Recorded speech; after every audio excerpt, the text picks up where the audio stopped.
Welcome, ladies and gentlemen. My name's Dychronic here on this Destiny 2 video, and today, oh my god, furry jello. That's disgusting. Ugh. And today we're going to be showing you where the Xur is for July 10th, 2020, all his random rolls, my recommendations, and all that whatnot. You can find the Xur in his regular location on Nessus in the Watcher's Grave. Just make your way over to the giant golden barge, and on top, you can be found right here. Yeah, you get out of here, disgusting.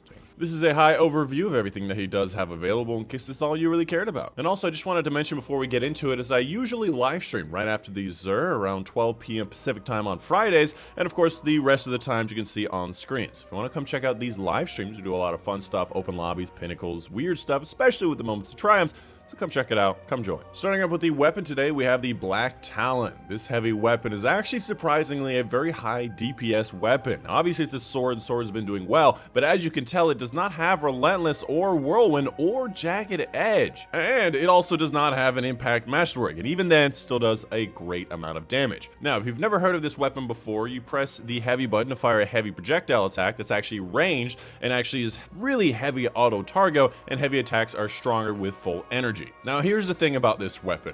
Normally when you're using a sword, you use the heavy attack, it uses the full heavy energy to be able to do extra damage. With this weapon, you can actually swing it twice within that same full heavy energy and do that full maximum heavy ammo damage twice. So if you're using this weapon in the wild, the maximum damage is double heavy as fast as possible, it has to be fast, and then a bunch of lights while waiting for that heavy to come back. And even then, it is still effective to use this thing at range, as it's a kind of AoE blast, has very strong aim assistance, and it has a pretty impressive DPS. Again, for a sword that does not have Whirlwind or Relentless or Jagged Blade or an Impact Masterwork, it's pretty cool. Now there is a catalyst with this that makes it so shots block will increase your damage. This is actually not true, I don't know why, but for some reason it makes your shots slightly better but also half as damaging. So don't use this part of it. And also this has been glitched for like 3 seasons, I don't know. Up next, we have the Mechaneer's Tricksleeves. It's all about sidearms, making them ready and reload faster, and while you're critically wounded, swapping to them increases their damage. Now, this is actually pretty nice with that new seasonal mod that also increases your sidearm output with Charge with Light, and there's been some interesting builds with that and Devil's Ruin to make it do some pretty insane amounts of damage, up to like power or special ammo damage, but there's a lot of stuff just to make things do special or power ammo damage. You could just be using power ammo or special ammo weapons. And again, it's very situational, you have to be critically wounded. So in my opinion, I don't really like it. Generally, when it comes to sidearms doing more damage, I'd rather just have a shotgun. That's how I've always looked at this exotic. As far as the role goes for Mechaneer's Tricksleeve, we have a huge primary in Discipline. Not really what you're looking for with this particular thing. I would say a primary in Recovery and Mobility, as this is, in my opinion, more of a PvP exotic outside of that seasonal thing. Wait, hold on. Oh, yeah. If we're doing a top 10 shaders at any point, Carmenica is definitely at number 1 or 2. I think Metro Shift is close behind, but ooh, yeah. Even a bad painted exotic it's so nice.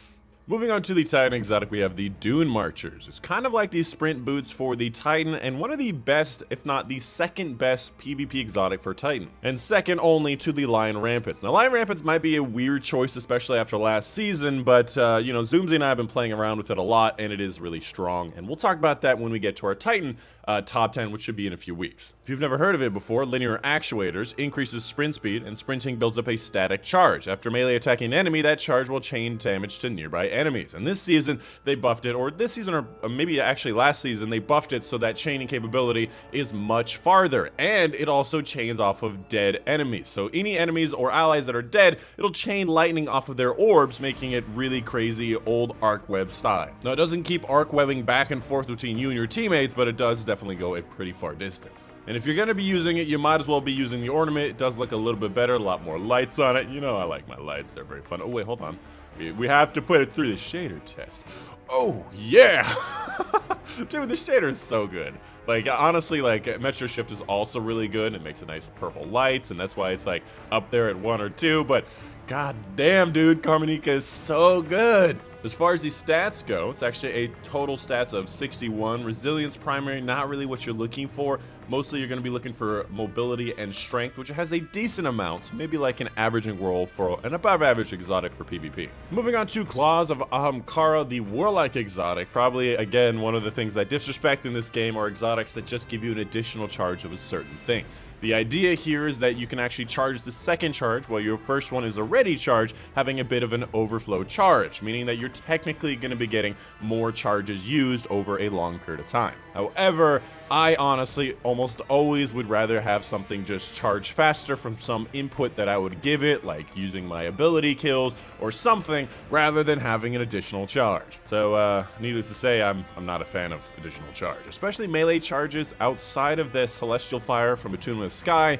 Melee charges are not really something that would be that great. Don't get me wrong, Celestial Fire is really good. As far as the roll goes, I'd like to see a primary in recovery and strength, and it is literally exactly what it has. So a very above, maybe even perfect roll for, I would say, below average exotic that does not have an ornament.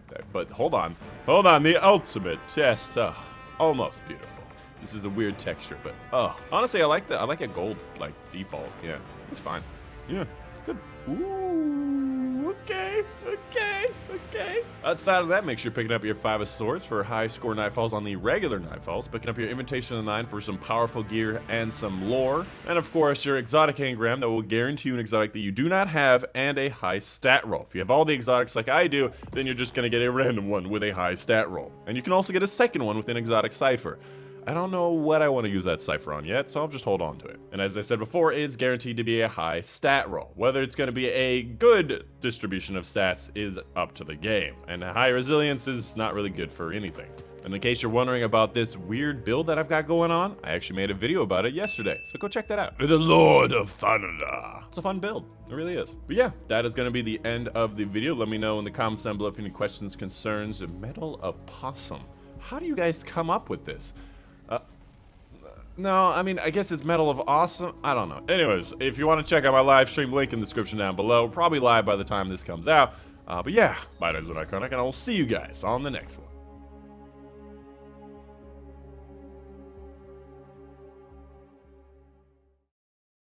You know, I'm surprised I've never seen a person with like a name that has an involvement with their title. I mean, except for that one guy who had Obama and then their thing was blacksmith. I want to see more things like that. It's more creative. Like if this guy was, hey mom, I'm a, and then Dredgen or whatever title you are, or hey mom, I'm Unbroken. Like I think that would be fun. Like more names like that. Not freaking Medal of Possum or Furry Jello. Ugh.